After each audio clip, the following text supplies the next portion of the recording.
So in the last period of simulation, we suffered a couple of injuries. Thaddeus Young goes down for 1 to 2 months with a broken leg, and Wayne Ellington fractured his hand. So he actually got hurt about 4 weeks ago, so he's going to be back in a week or two from now, but he's missed a bit of time before this game. So I'm going to be taking on the New York Knicks here, a rivalry on a multitude of levels, as I will talk about. Not only is it a battle of New York, but it's also a battle of the Lopez brothers, the two 7-foot Stanford alums, and there you take a look at the starting lineup. So here we go, opening a tip-off. It is going to be won back by New York. Now, Thaddeus Young, I want to address his injury for a sec because he's going to be out for a month or two, and as we're getting about to the middle of January right now, there's the chance that he won't be back in time for me to potentially deal him off at the trade deadline, which takes place in mid-February, I believe.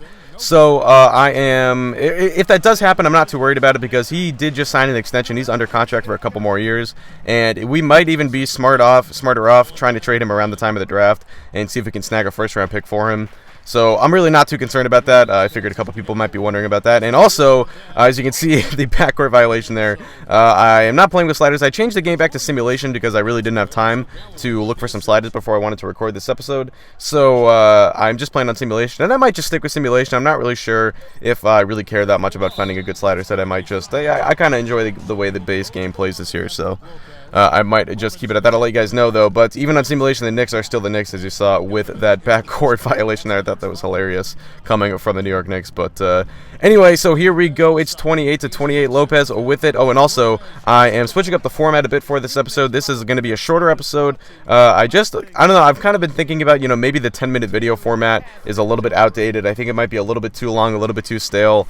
I mean, I myself struggle to get through watching like a 10-minute YouTube commentary anymore. So I don't know. I just figured I would try it out. If you guys don't like it, if you want me to go back to like the 9 to 12-minute format, then let me know, and I will do, because I really want to get my channel back to growing, at the pace that it once was, kind of before I took that elongated break my freshman year at college. And I'm wondering if maybe a new video format could spice things up a bit. But like I said, let me know. So here we go now into the game. It's late second quarter. Larkin is going to pull a 3 there. He drops that one, so we get it back to a 2-point game. It's Porzingis about into Calderon, down low to Anthony. Back to Porzingis. Great ball movement by the Knicks, and Porzingis will knock down the 12-foot jumper right there. Now it's Langston Galloway, buzzer beater, no good. So we're going to enter the half down by 5. It is New York 45, Brooklyn 40. And take a look at the stats here. New York shooting 30% on threes, Brooklyn 40%, but you can see 9 turnovers. Again, turnovers have been an issue for me. Playing with Jared Jack as your starting point guard will tend to do that to you. We don't really have a lot of good ball facilitators on our team. So Joe Johnson is the post fadeaway there, though. That was his first bucket of the game now.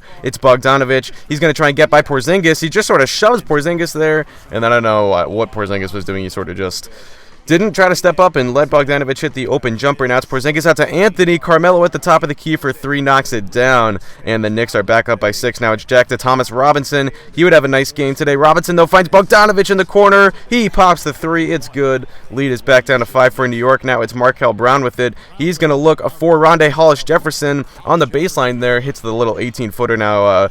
Hollis-Jefferson, not really the best jump shooter. He doesn't really fit the profile of what I like out of my wings. Let's check out the sweet pass right there from Markel Brown. But he doesn't really fit the profile of what I like out of my guys, so I'm going to play small forward. I really would rather have shooting out of that position. So maybe if Hollis-Jefferson can turn into a stretch 4, or maybe if he just develops a jumper, he's still pretty young, so I don't know. He could, but as it stands right now, I'm not really a big fan of him at the small forward position, but we'll see. Here's Thomas Robinson ready to pick and roll, and he misses the layup. He had a really good game today, but that was a really bad layup to miss. He still lacks a touch around the rim. He can slam it pretty hard. He's got a lot of raw athletic ability, but not a lot of finish around the rim. Now, here we go late in the game, though. It's going to be a steal from Robinson on the fast break, and he slams it down, so the game is back to within 3 now. 79-76. It's Melo with the ball covered by Joe Johnson. Gets around. Take a look at Robin Lopez, though. He didn't even bother setting his feet to set the screen there. He was just running around, creating open space. I was really impressed by that play from Robin Lopez. But now I sag off of Langston Galloway too far there. I was trying to play the post pass. I thought he was going to go into the post there, but that's going to be a miss from Joe Johnson. Rebound. Thomas Robinson slams it down. This is what I'm talking about. Robinson, like I said, really impressed me today. He's going to definitely get some more minutes after his performance. A lot of offensive rebounds, a lot of good hustle plays, running the break, doing the things that I want my big men to do. And then it's Brook Lopez down low. He's going to find Bogdanovic, top of the key. knocks it down, and this game is tied once again up at 87. Now it's 89-87 after a pair of Melo free throws. Porzingis gets fouled. He would knock down his free throws, so the Knicks go back up by 4. Now after a pair of our own free throws, it's a 2-point game. Jack is going to find Bogdanovic to the hoop. Tie game once again. Bogdanovic's second game-tying field goal in the last 2 minutes. Now it's Lopez down low, and he gets fouled by his brother Robin, and he was not happy with that call. You know, he'll be getting crap at the Thanksgiving dinner next year for sure, especially after making that face. So Lopez would actually miss the second free throw here, so it's still a 1-point game. We're going to have to foul Aflalo, but Aflalo would miss one free throw of his own. So it's a 2-point game, 9 seconds left. Final opportunity for the Nets. Jack carries it one way. He's going to try and give it back to Lopez, but he dribbles it off of Robin's foot, and Robin Lopez saves the day for the Knicks. After committing that bad foul, he comes back with the clutch defensive play, picks up the steal, and the Knicks win. Final score of 96-92. So a big win for New York. Brooklyn falls to 17-22 on the season. Kind of a tough loss there. Once again, the field goal attempt discrepancy, a bit of an issue for me in this game. I had 6 more turnovers than they did, so